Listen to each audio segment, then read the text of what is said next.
Happy Easter, everyone, and welcome into our new normal town hall. It is 8 o'clock on the dot, East Coast time. We'll give everybody a chance to get on, and then we'll get going.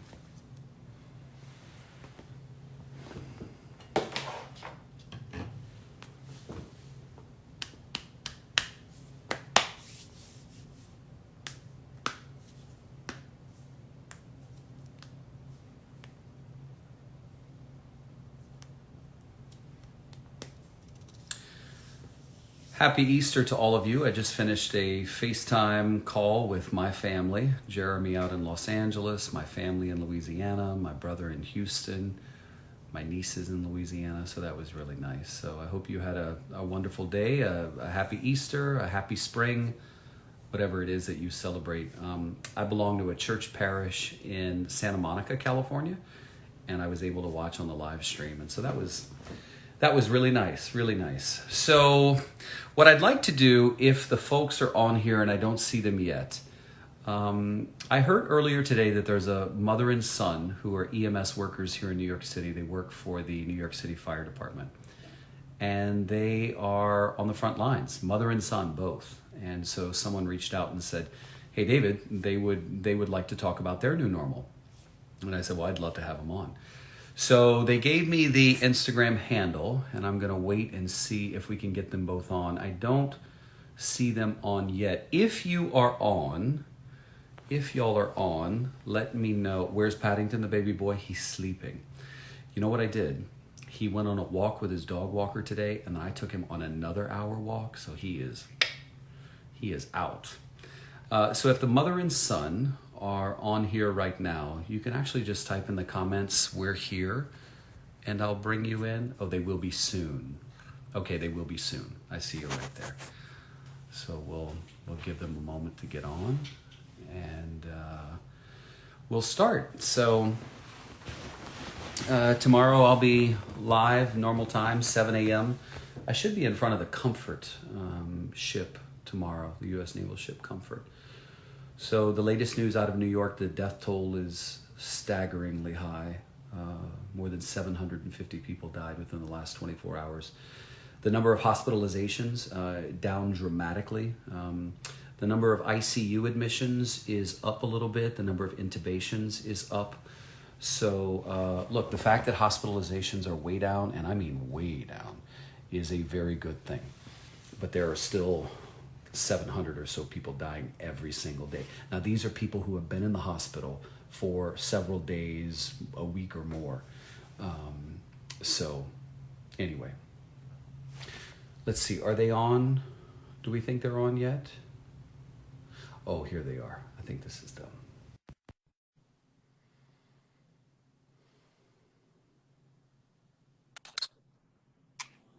Hello there.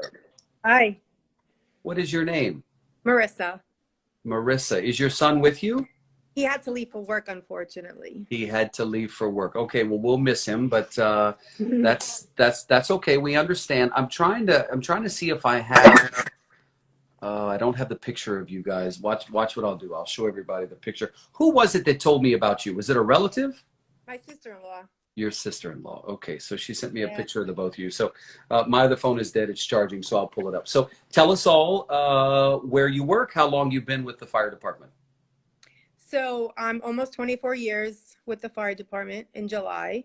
I started out working in Coney Island. Then I went into headquarters for 5 years. And now, because so many of my brothers and sisters were sick, they took a lot of us and put us back out. So I'm out in the field for the pandemic. And that's where I am right now. I'm working in Staten Island. I heard you're working overnights. Is that correct? Overnight, 12-hour shifts. Yeah. Wow. So tell us what it's like. I mean, walk us through it. It's scary. When somebody says this is what you signed up for, that's definitely wrong. Nobody signs up to be at a 9/11 terrorist attack or to be working a pandemic. It's scary. People are dying every day. It's something that nobody ever thought they would experience. We're doing our best. We're protecting ourselves the best we can. and we're exhausted. I have coworkers that are on respirators. I have coworkers that are still in the hospital. Some, very few discharged. A lot of members are sick. It's pretty bad, you know. So, but we're doing our best. On any given shift, how many patients are you picking up who are suspected of having COVID? Pretty much all of them. They're all showing signs and symptoms for the most part. And if they aren't, you know, pretty much you have to suspect everybody, you know, pretty much is infected. You have to protect yourself with everybody because you don't want to bring it home to your family. So we just do our best during our tour. You know, we wear masks, gowns, gloves, we do goggles, we do the best we can. So you have enough PPE right now? There's a shortage.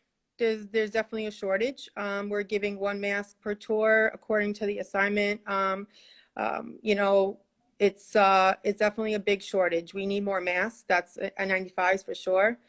And that would help us out a lot. We're definitely having a shortage in those. And it's definitely underestimated the job that we do every day. And it took a pandemic for people to realize that we do what we're doing now on a daily basis, not just during a pandemic. You know, it's one thing to worry about yourself. It's another thing to worry about your son too.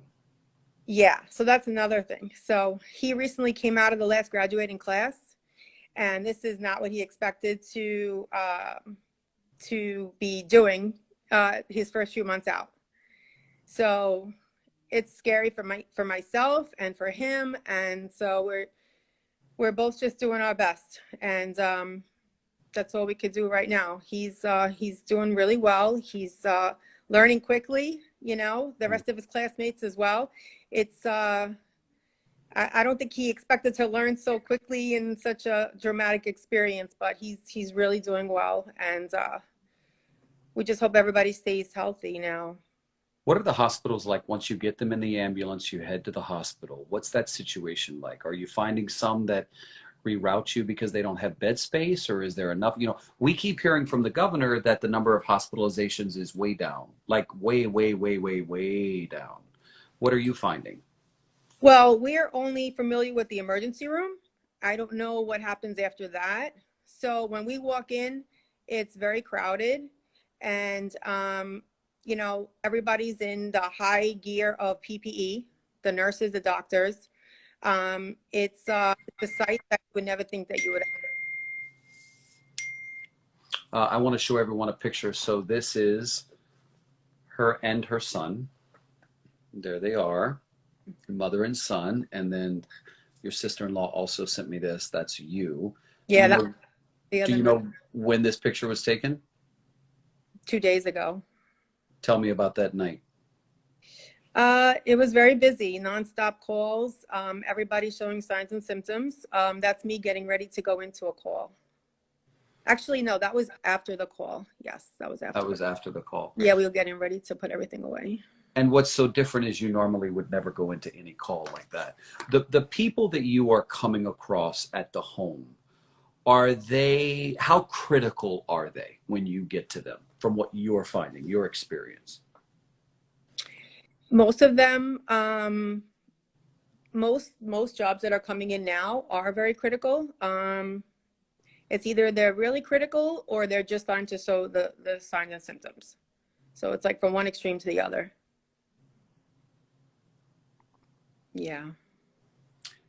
And what are most of them showing as symptoms? What are the symptoms that you're seeing the most? The shortness of breath, the fever, the cough. Yeah. Yeah. And you haven't presented with any symptoms? No, I mean, I've been wearing my PPE and just taking it day by day. Does your son live with you? Yeah. Well, now I feel better. I would say like a few weeks ago, I did feel like I had some type of symptoms, you know, run down and some aches and slight fever. And so I did take some time off just for precaution. And, you know, and now I feel better. So Did you get tested? no, we didn't get tested. I just stayed in and waited for everything to get better, and then I'm back out there again. Your message to everyone watching. Um, it's gonna get better, and just keep doing what you're doing. If you feel sick, then just get help. But only call 911 if you have a true emergency, because we're needed for people with real emergencies right now. When do you go back? When do you go back? Tomorrow night. And Yeah. what was the job you were doing at headquarters that they pulled you off of to go back in the field? I work in the Bureau of Health Services. We do annual medicals for everybody that's in the department. Back on the street. Back on the street. Yeah. Well, thank you. The Wi-Fi is cutting up just a little bit, but it Okay. lasted long enough to where we could hear your story. Oh, that's a shame. There you are. And now it's frozen. I think people are calling you. That's the problem, huh? You're getting calls coming in, and now it says muted, and now we can't hear you. Listen, I think you can hear me. So thank you for joining us. I appreciate it. I can't hear you at all, but thank you for what you and your son are doing. And I think if you're open to it, I may try and see if she can't hear us. Can you hear me? Can you hear me? So anyway, what I may try and do is follow her and her son along, kind of in bed with them, and give folks a sense of what it's like, a mother and son on the front line together in New York City. So thank you for joining us. We really appreciate you sharing that. Okay, continuing on.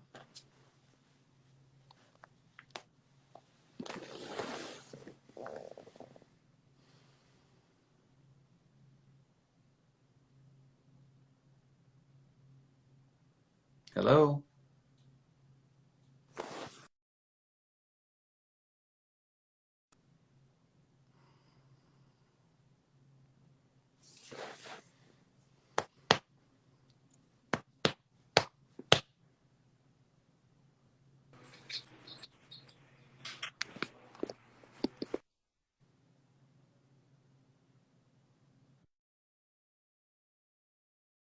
I don't know what the heck is going on tonight. People, if you want to come in, please be ready and please be available and please be paying attention. Hi, David. Hi, we can't How see are you. you? I see a big bright light behind you. I know I'm just this is my third time on your being live with you. My name is Glory. Oh, it's the third time you've been on. Okay. Yes. Do you have an update? I am kind of upset right now because my neighbor's having a party outside for Easter, and I'm All right. kind So of. love, fix it to where we can see you. Okay, hold on. Okay, that's Okay, perfect. Right there, all right right. there. Yeah, great. So your So neighbor's having a party. yes, and I'm very upset. Well, I'd be a little frustrated too. Where are you I'm in the world, Lord? I'm in Orlando. Okay, okay. Yeah, like people, it almost feels kind of reckless, doesn't it? Like It selfish in a it way. is very selfish. Yeah, it And feels I'm kind just of out selfish. here, just enjoying my time here. And I see them having to get together and the kids outside playing. And I have grandkids and I can't be with them. And I'm so frustrated right now. It's just so selfish, you know. Yeah, it is. It is. How are you doing? I'm okay. Thanks for asking. Yeah. I'm good. I slept in till 9 o'clock, and then I went back to bed at noon to watch my mass, and I went back to bed at 2 to I've gotten a good bit of sleep this weekend. I needed it. You know what I realized, Lori, is that I feel more exhausted at home because what happens is I'm just waking up and working morning, noon, and night. Whereas work, I would usually go into work and then I come home. And Correct. so, but now it just there's never a cutoff, and Correct. that's I work why. from home three Yeah. times a day. Yeah. and I go to the office 2 times a day. I'm in the medical field. Oh. And it's just, right now I'm so frustrated because I'm just out here trying to chill. And I see all this going on in front of me, and I'm just, upset.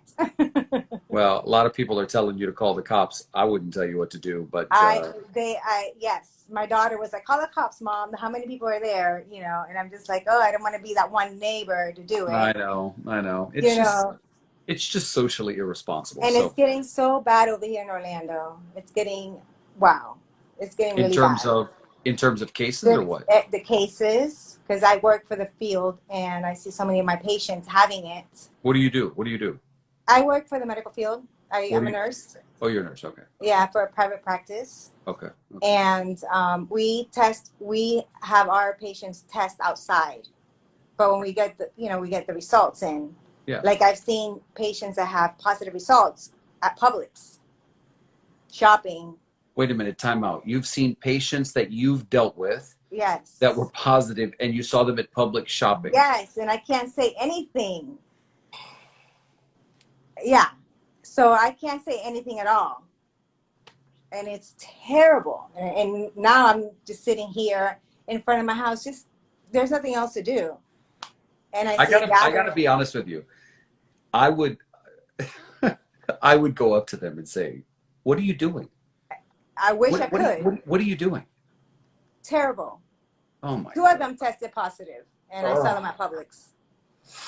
That's unbelievable. Grocery shopping with nothing, no mask on, no nothing on, and it pisses me off. I'm sorry to use that word, but I'm very frustrated with people. And then over here in Orlando, we still have the boat ramps open. People are still going on their boats and hanging out. And it's just, I don't understand why it's taking us so long to do a shutdown here in Florida, in Orlando. Well, I mean, the state is shut down, but we have a curfew of 11 o'clock. Right. So people are doing whatever they want. Right. Do whatever you want because most people are home at 11 anyway. So exactly. So they're doing whatever they want and hanging out. And I'm just very frustrated. I don't want to waste your time because I know you have other. No. You're not wasting my time. I mean, I'm glad you came on. Everybody has a unique opinion and unique circumstance that you're going through. So I'm glad you got on. Lori, the sad thing is, and you'll relate to this, some people just don't get it until they get it. And it's terrible. I mean, get sick. Correct. And like, how many more stories do I need to tell? And do we need to tell for people to get it? Absolutely. I mean, did you see the 27-year-old JetBlue employee that I did the story yesterday who died? I see everything. No underlying conditions, no high blood pressure, nothing. And he died. His mother, his stepfather, and his brother all tested positive. They're fine. Why did he, at 27 years old, die? Mm-hmm. And I mean, I'm just like, I'm so frustrated right now. I'm just like, I don't know what to do. I don't know, and then I saw more people, because I live in a cul-de-sac. So I see more people pulling up to the house. And I'm just like, wow, like really? I'm here, it's just terrible. Well, all it's going to do is raise your blood pressure. So close I know. the doors. It is. I'm like, oh my God, what am I going to do? That's all it's going to do. People stay home, just stay home. And we're going to get through this if we stay home. Amen. It's Easter. I have grandkids. I wanted to be with them tonight and do, an Easter egg hunt, and I didn't. So just stay home. Just stay home. This is very serious over here in Orlando. Very, very serious. It's getting worse over here. Thank you very much. David, thank you again for everything you do. Thank you, love. Good night. Take care.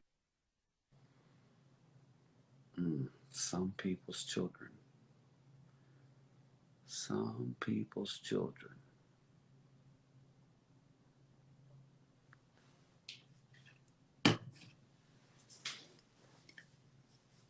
This is what I spray when Paddington bites things he shouldn't be. Yes. Hello, happy Easter. Happy Easter to you too. Tell me your name. My name is Vidalis. Vidalis, and where are you in the world?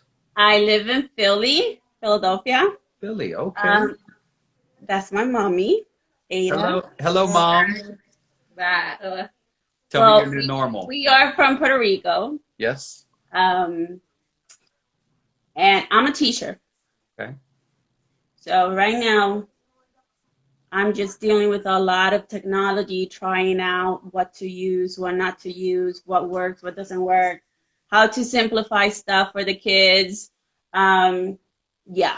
So Now that we're a few weeks into this, so you're still trying to figure all that out? at first, where I work is a charter school. So we were out like probably 2 days before the state said we're going to be out for 2 weeks at least. So that was March 12th. So March 12th and March 13th, we were out because we had a possible positive in our population. They shut us down for 2 days, and we were going to go back on a Monday.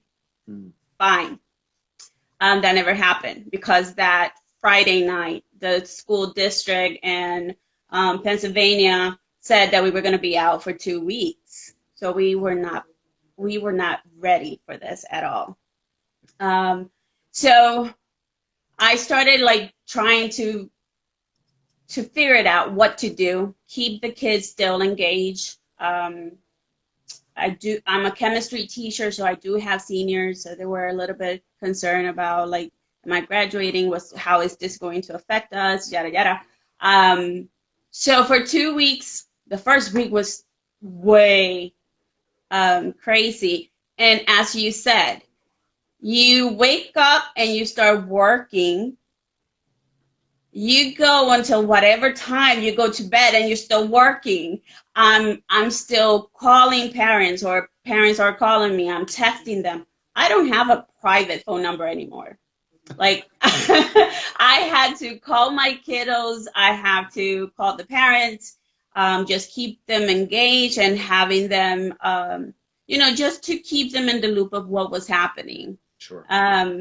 We went in after the two first days. We went in on that Monday to prep something very quick, something to do for them that was more analog, like a paper-based kind of activity. We had a very brief staff meeting. We practiced, social distancing and all that. I guess that also, about being in the science field, we have a good understanding on how can this affect and all that.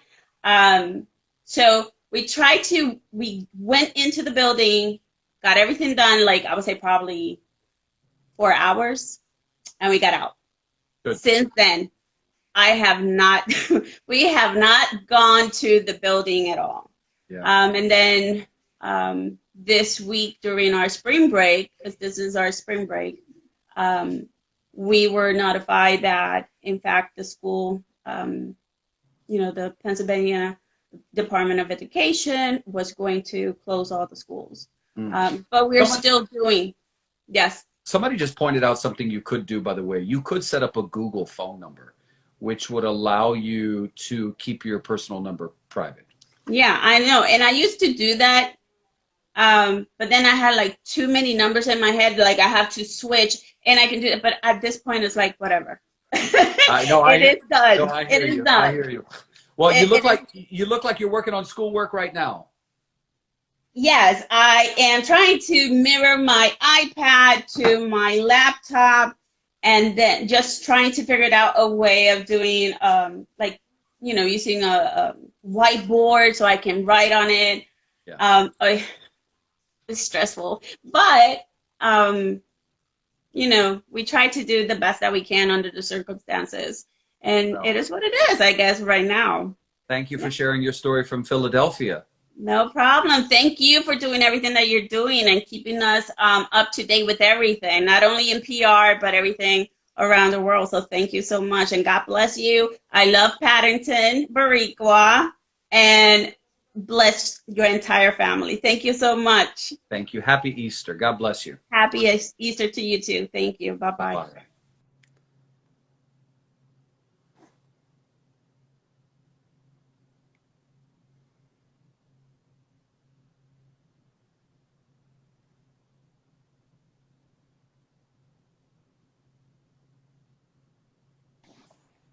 Hi. Hello, I just saw the comment that you posted and I wanted to sort of chat with you about it. So, this lady, what's your name, ma'am? Elida Vargas, So, Miss Vargas works for New York Presbyterian, New which is York a health Presbyterian system, Hospital. which is a health system that owns 10 different hospitals. And she was commenting because if you guys may have seen earlier in the week, I posted an interview with the woman who's the number two, the COO of the hospital, and she made some comments that VP. offended some of her employees. Basically, there were some back office staff who had written to her and said, "We are fearful about coming into work and we'd like to work from home. We don't think we should have to come in." And she said something to the, and you all can go watch this, it's on my Instagram. But she said something to the effect of, "Please stop writing us. Stop sending us letters, cards, and emails. This is what you were hired to do. You don't work for a tech company. Basically, come to work." And then she said, "You are basically making us wonder whether you really want to work here," which to a lot of people sounded like a threat. So I Mhm. interviewed her, and kudos to her for coming on and actually doing the interview. Most people arguably would have said no, but you wrote about it because you work for them. So I want to Yeah. ask you what your reaction was to what she said. Well, I feel very frustrated because the way that she was saying things, and really we not being appreciated for what we're doing here in the hospital. So right now, I just got moved from my site. I work in psych in the Allen Hospital. So they moved everybody from that unit to come to work in Gracie Square, which is in 76th Street between First and York Avenue. So I live in upstate, really far. Oh, you're one of those people who they sent downstate to help out. Yes. No, Oh, no, no. But I used to work in the Allen in 218th Street. okay, okay, got it, got it. Okay. So So I work in where are you working now in the new hospital? Gracie Square, 76th Street. But what are you working in the ER? Or you working what? I work in, this is like, Oh, there's a it is, psych ward there too. Okay, got it. yes, for we doing COVID patient too. In the psych ward, of course, there are COVID Yes, patients. there's a lot of COVID patient. Oh, interesting. Interesting. Yes. Right now, we don't have N95 mask. We have to save the one that we had long time ago and start cleaning. So on top of that one, I wear The surgical the mask surgical mask on top of the on N95. top of the N95, so I could keep it for the longer. Yeah, your son is watching you. He said, "We love you, Mom." He's very proud. Oh, Randy. He's very proud. Um, so what would you want to say to that lady? What would you want to say to that chief operating Uh, to officer? tell you the truth, I was thinking to quit because the way that and even I talked to my boss, the way that we've been treated by them is unfair. It is unfair. We are in the front line every day dealing with them and dealing with a psych patient, which is the worst, which is really challenge. Yeah. And So what do you need? I know you need masks, but other than that, what do you need? I don't know if this is gonna cost me my my my job, or I don't know, what is gonna happen. But I want to say that we really need them to hear our voice, Hmm.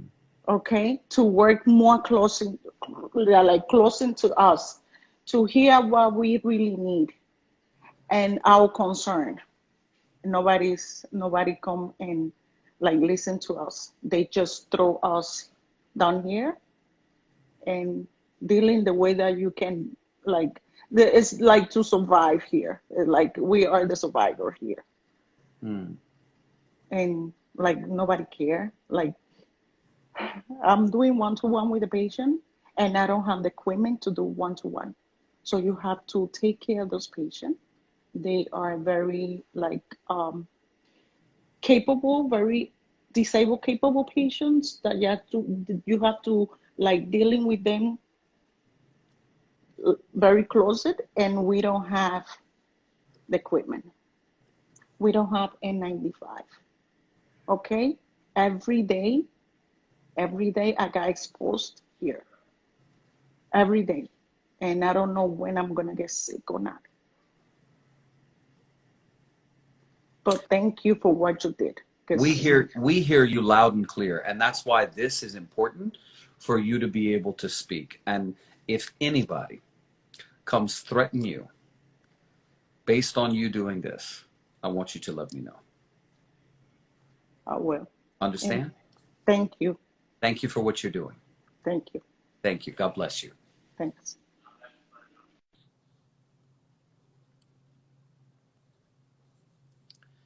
It's like I tell y'all all the time.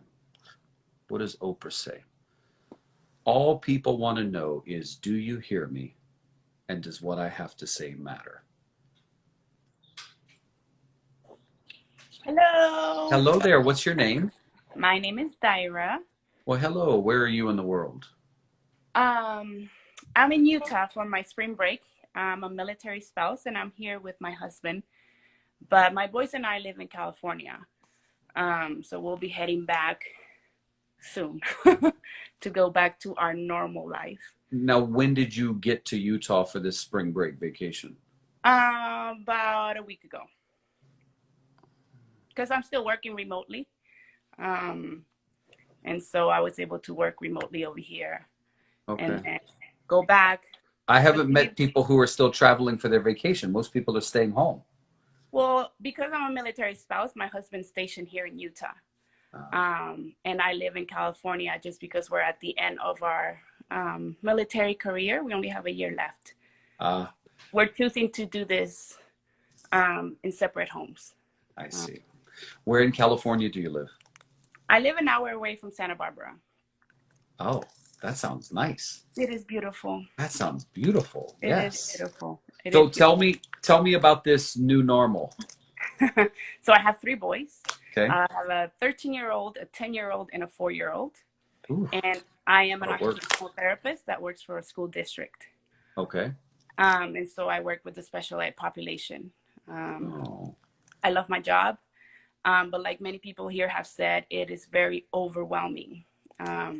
It seems like there's more work.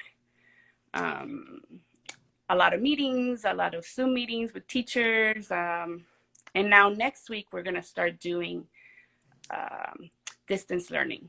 We've kind of been doing enrichment, just sending out packets, communication with teachers, communication with parents, but now it's going to get real. Tell me what's one of the most creative ways you plan to implement education for kids who already have special needs and it would be challenging for them to learn in a classroom. Yes. So what do you expect to do and what can you do via Zoom? Exactly. So that's been one of my biggest challenges, especially the special day classes. These are students that are highly mild to moderate and moderate to severely challenged. And so what I plan to do as an occupational therapist, I look at their occupational role as a student. So what is getting in the way of them being independent? A lot of that is handwriting. A lot of that is fine motor skills. A lot of that is gross motor, sensory, whatever it is that's getting in the way of them accessing their education. Now we're in a new challenge. And so what I'm going to do, or what I've been doing this spring break, is kind of doing like 5 minutes, 3 minutes of recorded videos. Just basic handwriting, basic puzzles, and then I send that to the parents. They practice it for about a week. And then during our Zoom meetings, we will discuss, how was that? How did she do it? Let me show you, maybe you should try this. So it's more like a parent training, really. So I'm basically going to be training the parents to do my job. It's really overwhelming, not only for me, but also for the parents. Yeah. A lot of them are like, girl, don't send me nothing. Others are like, we appreciate you. And others are expecting kind of the same as before. So I got an array of different parents and teachers. So yeah, and then on top of that, homeschooling the boys, obviously, they right. they have an 8th grader or a 4th grader, and The 4-year-old, he, poor thing, you know, he can't go to the park. He can't go to have play dates. He can't do much. Are y'all seeing Daddy? So we're here with Daddy. Yes, we Okay, are here good. with Dad. So Okay. literally just 3 minutes ago, they just finished wrestling, and I'm like, oh my gosh, I hope he doesn't call because it's a chaos over here. Oh, well, show us. Let us say hello to the boys. Where are the boys? Oh, let's see. They're gonna be like, what's going on? Hey, boys. Can you say hi? Hey, boys. Hi. Hi, guys. Samuel, Caleb, and Oh my word! Look how cute. Hey, boys, what do y'all think of this stay-at-home way of life? What do you think? It's boring. It's boring. It's boring. It's poopy. it's poopy. I heard y'all were wrestling. Oh yeah. It's fun. It's fun. Well, I'm glad y'all are with your dad, and ma'am, thank you for weighing in and giving us a little piece of your story.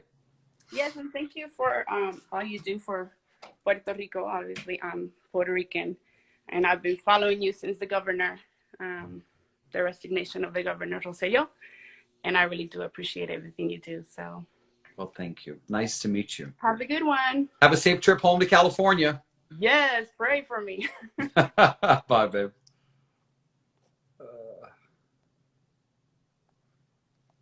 Oh, how do I get back to my? There we go. Here's my button.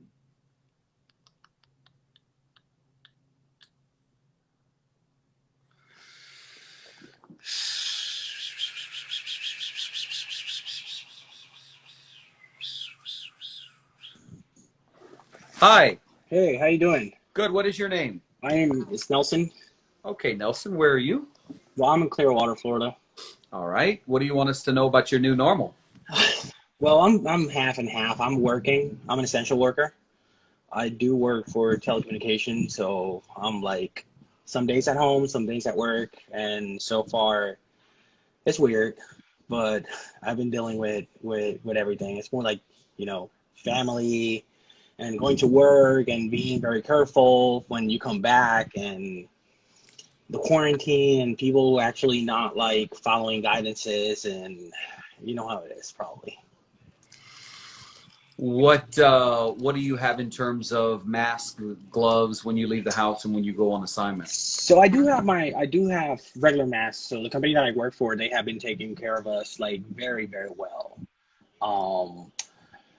Mask wise, I just got my own personal mask. I decided to buy my own like filters, N95 filters. I got them probably like 3 weeks ago, or almost a month ago. Because I do have probably most of my family's military, so I knew things were coming down the pipe from the beginning. So I just like, you know, said like, let's get prepared. I got my wife with me, and I do have like her daughter and family close to us that I actually have to take care of them. And most of my family's in Puerto Rico. And you know, I do have a lot of concern of knowing like they're fine, they're doing well. But at least here in Florida, we're doing okay. Well, that's good. Yep. That's good to know. Clearwater's a nice area. It's nice. It's nice. We did have like a really big problem at the beginning with the quarantine and the beach situation. So a lot of people were not trying to come out of the beach, and we do have a lot of students coming down for the spring break, and that's understandable. You know, like this is the spring break area, but it's not understandable. You still got students coming down now? No. In the past. Oh, like right, at the right, beginning, right. Yeah. It was understandable. I thought you meant now. I was like, no, that's not understandable. No. Okay, the Governor DeSantis has been controlling the entrance to the state. Right. And at the beginning, I'm not gonna lie, you know, I saw there was a lot of concern. A lot of people were like very affected and mad about the whole final decision of deciding to get the actual state closed. Yeah. And I want to say he was just trying to be a little polite with the whole situation, because the whole point of closing a place and trying not to let people to do their own stuff, it could get sour somehow, especially in Florida or states like Texas or places, where things could go like south very well. Um, so far, people are like doing what they need to do. They're following guidances. Everyone went back home. I know New Jersey and New York, they do have 14-day quarantine, mandatory quarantine. They need to stay at home as soon as they arrive here, and they're Right. being checked up. Like they're verifying they don't get fever when they come into the state, and it's immediately you got to go home and stay for 14 days. Right. They've been doing what they need to do. What I'm really concerned about is what's going on in Puerto Rico. Like, I'm pretty sure that they're lifting some of the quarantine rules, and they're trying to. So what she relaxed was they had this rule in place saying that you can't, you can only leave on certain days based on the last letter on your license plate. They removed that. And they relaxed the curfew just a little bit. They went back to I think it's the 5 to 9? Yes. Hold on, let me pull it up while I have it. So now it's from 9 and forward. So it's 9 to, let me see. 9 to 5 a.m. if I'm not wrong. I watched the announcement yesterday. Let's see. Look, I know somebody's going to start posting in the comments to tell me what it is. Yeah, it says 7 to 9. Or 9 to 5. They're saying that 9 to 5 a.m. Correct, 9 to 5 Yes. a.m. Yeah, 9 to 5 a.m. You can leave to buy food, medicine, or go to the bank, hardware stores, car. Yeah. So, but listen, you got to remember, she still has the strictest curfew of any state or U.S. territory. That's right.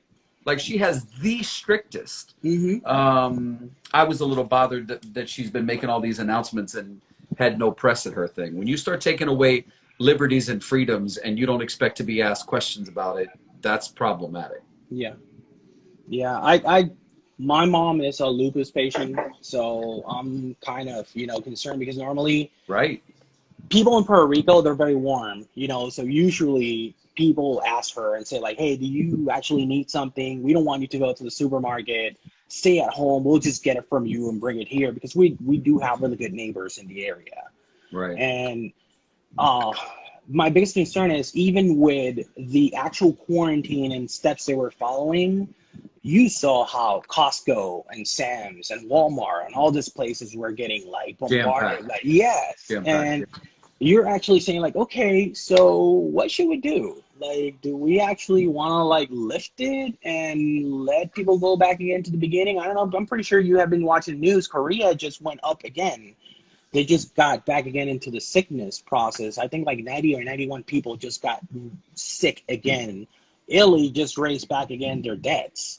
And you're like, okay, so let's just step back 5 steps and go negative 10 step forward. That's my only concern. That's how I see it.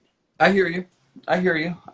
Loud and clear. I mean, look, here's the reality. No one is ever going to like what anyone in that position does. You're always going to have people on both sides of the spectrum, and I get that. But, at the end of the day, she's making the decisions that she thinks are best. I just want there to be journalists present all the time to hold her accountable. I mean, that's what we do, right? That's what we do. And it's not about not rooting for her. It's not about rooting for her. It's about asking questions. What are you basing your decisions on? You can't just impose it. Like they did this whole big thing of, oh, look at all our cases. They're way down. And they compared it to the U.S. Well, that's ridiculous to compare it to the U.S., right? Contextually, it's not nowhere near the same. But if that's what your data is, well, your data is woefully not inaccurate, but it's infinitesimal because they're not doing a lot of testing, right?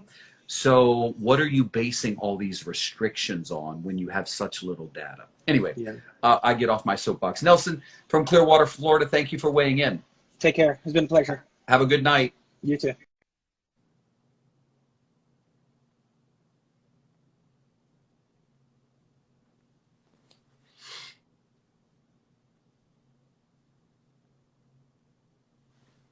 Okay, so the button's not working.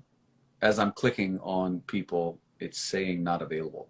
So if you want me to bring you in, you can just leave a comment below and tell me what you'd like to talk about, and I can bring you in.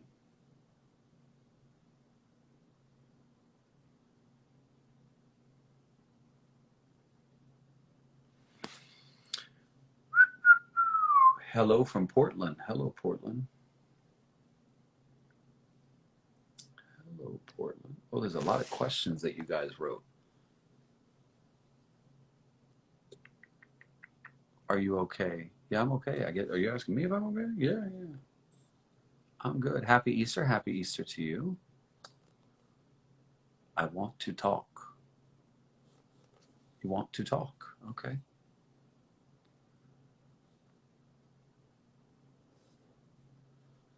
My sons are firefighters. I can't bring you in, love. I think your account may be private. Yeah, I cannot bring you in because you have, it looks like a private account. Remember, everybody, your account has to be public in order for me to be able to bring you in. Hi, Hi. David. How are you? Hi. I'm well. What's your name? My name is Irma, and I live upstate New York. I Okay. am originally from Puerto Rico, Isabela, Puerto Rico. Yes. And it's crazy. It's crazy out here. And I am 71 years old. And I am afraid. I haven't been out like in 30 days. But we're hanging in there. I miss my family. I just hope and pray that this is all over soon and that we could get back to our normal lives. I'm retired. I live in a senior building upstate New York, and I just pray that all this is over soon. We're gonna get through it, Miss Irma. I promise you that. We're I'm all gonna getting get a through it. little emotional right now, but yeah, I just hope that we could just think this was a dream in a few months or something like that. I want to go to Puerto Rico. I want to go to Disney. I want to go to so many places with my grandkids, and that's all I dream of right now. And I just hope that someday I will be able to do that. You will. You will. You will. How many grandkids do you have? I have 5. 5. And are they all in Puerto Rico? No, they're here. They're here in New Jersey and right here in Cornwall where I live. And do they call you and check on you? Oh yes, my I probably sent you a picture not too long ago. My daughter comes out on the patio, and I go on the patio and she's on the sidewalk and we talk and we wave. Just say hello. Good. Yeah, she's a healthcare personnel, and she's having a rough time. Not a rough time, but she has to deal with the people, and unfortunately, so many people are dying that it's kind of hard. Yeah. Well, 71, you look great. Yeah. Oh, thank you. And you look healthy. Yeah. But stay inside because you don't want to try your luck. Like I with said, this. I haven't been out since March 12th. Good. Yeah. Good. David, well, thank you so much for everything and everything you do, and I just love seeing you and everybody else just talking, and it's sort of an entertainment. It's bad news, but at the same time, it gives us something to look forward to. It's our stories. It's our stories. Yeah. Well, Miss Irma, thank you for coming and sharing yours. Thank you, David, and take care. Good night. Good night. Oh, isn't she precious? Sweet, sweet, sweet. All right, so I think we have 10 minutes left. 10 minutes. Hi, David. Well, hello. What's your name? My name is Melissa. Hi, Melissa. Where are you? I'm in the Bronx in New York City. Okay. What's your new normal? So my new normal is working remotely from home. I've actually been home for about a month because I started coughing, and so I made the executive decision to stop commuting into the city and stay home. I'm an asthmatic, and so I went right away to the doctor and, wanted to get tested because I didn't know what it was that I was actually fighting, whether it was allergies or what the case may have been. Initially, they refused to test me, and I went back a second time. I was put on steroids right away just so that we could treat the asthma aggressively, but I could not kick the cold. And so my boyfriend is a FedEx worker, and he came down with a cold about 3 weeks later. And so they allowed him to get tested because, of course, he's on the front lines, coming into contact with people every day. And it does turn out that I also tested positive. So I tested positive, he tested negative, which is really interesting because he's the one that's been going out, right, and dealing with all of the people. But I think that what had helped me was that because I treated the asthma aggressively and got on the steroids so quickly, it didn't allow me to get super sick. So I've been just fighting a really bad cough for a month. And I started getting this really bad, like, lower back pain that I'm fighting now. But thankfully, it hasn't gotten really out of control. So my test came back presumptively positive, which means that there was virus, but it was a very low amount. So I got the result back in my email, but no one ever called me to follow up with me or say anything to me. So I have a virtual appointment with the doctor tomorrow. What that's going to accomplish, I have no idea. So I'm thankful that as soon as I started coughing, I went right away and went to the doctor, but they refused to test me because I didn't have a fever. But I was coughing. I was very short of breath, struggling, with my shortness of breath, and they just refused to test me because I did not have a fever. But I had lost my sense of taste and smell probably 2 weeks before that. Right. That's what they, but it's funny how we're just hearing about, oh, this might be a new symptom. Now, I remember when I woke up one day and they went, did you hear that new thing that might be a sense of taste? Like, it just overnight, we heard about this new symptom. That's crazy. And my daughter had the same thing as well. She lost her sense of taste and smell. And how old is she? My daughter's 23. And wait a minute. Whoa. Yes, I have a 23. You have a 23. You look like you're 25. I know, but here she is. Hi, what's your name? Destiny. Destiny, honey, how many times do people tell you your mother looks like your sister? Every day. All the time. All the time. Yes. Y'all are too cute. So how do you feel, Destiny? Well, like she said earlier, I was listening in, but I lost my taste and smell first. And then I was coughing and my body just really hurt me and I didn't leave the bed for a while. And then, but again, they didn't want to test me either. So we never got tested. I mean, I'm feeling way better now. I'm fighting an ear infection, but that's different. But it was really bad. It was really bad. Well, ladies, this is interesting. Well, we have more, right? So my family lives in the South Bronx. That's where I was raised. And so we just lost my grandpa on Wednesday to COVID. And my grandma had gotten infected first. And so they were living there at home. They were at home together. My grandmother's recovering. My grandpa caught it from my grandma. And then my grandpa, he passed away on Wednesday. And then on top of that, my mom is in the nursing home also in the South Bronx. And she just developed the fever. So they just tested her. So this has really hit us really hard. And it's our new normal is a really scary one. Trying to cope with all of the unknowns. I kind of just feel like the government isn't telling us the truth. I mean, that's a given, right? I know people who are working in the hospitals. Like I have somebody who works at Lincoln Hospital here in the South Bronx, and he's like, you have no idea what's happening here. Like they're not saying what's really going on. And so it's affecting this community really, really, really hard, and no one's talking about it. So how old is your grandfather, by the way? My grandfather was 81. I think my grandma's 82. And so she rebounded and he passed away. I mean, he started, and the interesting thing is that she's the one that has the underlying medical issues, and he didn't. So he caught it. He started struggling with the breathing, ended up in the hospital really quickly and passed away.